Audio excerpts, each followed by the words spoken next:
السلام علیکم ورحمۃ اللہ وبرکاتہ۔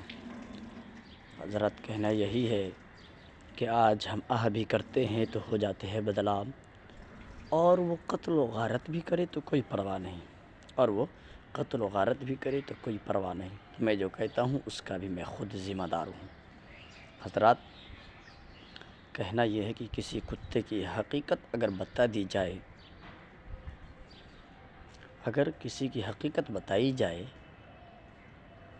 تو اسے کڑوا لگتا ہے، اور کیوں نہ ہو کچرا پھینالنے والا کتا نہیں تو اور کیا ہو سکتا ہے؟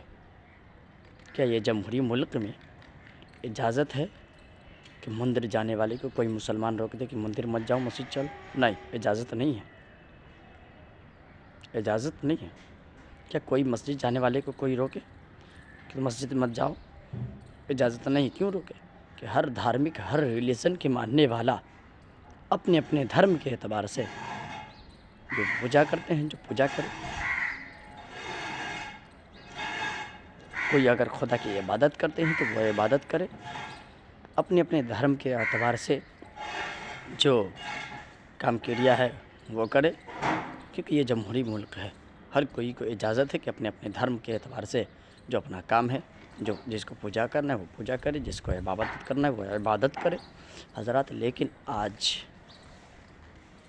اگر کوئی کتا ہندوستان میں کچرا پھیلائے، اس کی حقیقت بتائی جائے تو حقیقت بتانے والے کو حق جو ہے اس کو حق بتانے والے کو اس کو آج جیل کے سلاخوں میں بھیج دیا جاتا ہے، یا تو اسے دہشت گرد قرار دیا جاتا ہے، یا تو اسے پاکستان کا ایجنٹ قرار دیا جاتا ہے، یا تو اسے آتنکوادی کہا جاتا ہے۔ حضرات محترم، لیکن کوئی بھی سنگٹھن ہو، کسی بھی ریلیجن کا ماننے والا ہو، کسی بھی دھارمک آستھاؤں سے محبت کرنے والا ہو، سب کے لیے یہ پیغام کہ ہندوستان جو ہے وہ سونے کا چڑیا ہندوستان کو کہا جاتا ہے، لیکن آج مٹھی بھر کے چند لوگوں نے ہندوستان کو کچڑا بنا کر کے رکھا ہے۔ آج غور کریں گے تو ہر جگہ دھرم کے نام پر بندوق، بم، بارود، گولیاں چلائی جا رہی ہیں، بچے کے موب لیچنگ ہو رہے ہیں، کیونکہ مسلمان ہے نا۔ لفظ مسلمان ہی سے سب کے پیٹ میں درد ہونا شروع ہو گیا، پتہ نہیں کیوں، لیکن اسے یہ تاریخ پڑھنی چاہیے کہ مسلمان ہونا گناہ نہیں ہے، بلکہ مسلمان ہونا ہندوستان کی چین و عافیت کی زندگی گزارنا ہے۔ مسلمان ہے جو چاہتا ہے کہ ہندوستان میں چین و عافیت کی زندگی لوگ گزاریں، چاہے کسی بھی سنگٹھن کا ماننے والا ہو، کسی بھی ریلیجن کا ماننے والا ہو، کسی بھی دھارمک آستھاؤں کو چاہنے والا ہو۔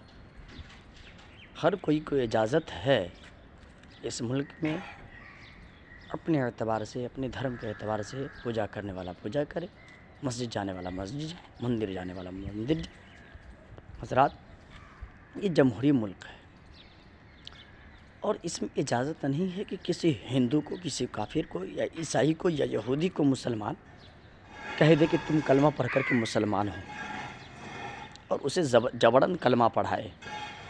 ایسا ہمارا دھرم، مذہب اسلام اجازت نہیں دیتا کہ کسی کو جبراً تم کلمہ پڑھاؤ یا مذہب اسلام میں داخل کرو۔ کیوں؟ اس لیے کہ مدرسے ہی میں نہ تعلیم دی جاتی ہے لا اکراہ فی الدین، دین میں کوئی زور و زبردستی نہیں ہے۔ تو اسے گویا کہ کوئی ایسا مولانا ہے، کوئی ایسا آدمی ہے جو کسی غیر مذاہب کو کہا کہ جبراً تم اللہ اکبر بولو یا کلمہ پڑھو، لا الہ الا اللہ محمد رسول اللہ کہو، جبراً کہیں زبردستی پڑھائی جاتی ہے؟ نہیں۔ لیکن یہی ہندوستان کی سرزمین ہے کہ آج مسلمانوں کو کہا جاتا ہے کہ نعرہ لگاؤ، جے شری رام کے نعرے لگاؤ، نعرہ نہ لگانے پر اس کا سر عام قتل کر دیا جاتا ہے، یا اسے پاکستان کا ایجنٹ قرار دیا جاتا ہے، یا کسی ہو کتے کی اگر حقیقت بتائی جائے، اگر کوئی کچرا پھیلانے والا کا حقیقت بتایا جائے تو اس کے جیل کی سلاخوں میں بھیج دیا جاتا ہے۔ آج مسلمان ہیں جو ہندوستان میں خوف و ہراس کی زندگی گزار رہے ہیں، پریشانی کے عالم میں جی رہے ہیں، ایسا لگتا ہے مسلمانوں کا کوئی رہبر اور رہنما نہیں ہے۔ اگر کوئی رہنما اور رہبر بنتا ہے تو اسے آتنکوادی کہہ کر کے، غنڈہ گردی کہہ کر کے، اور اسے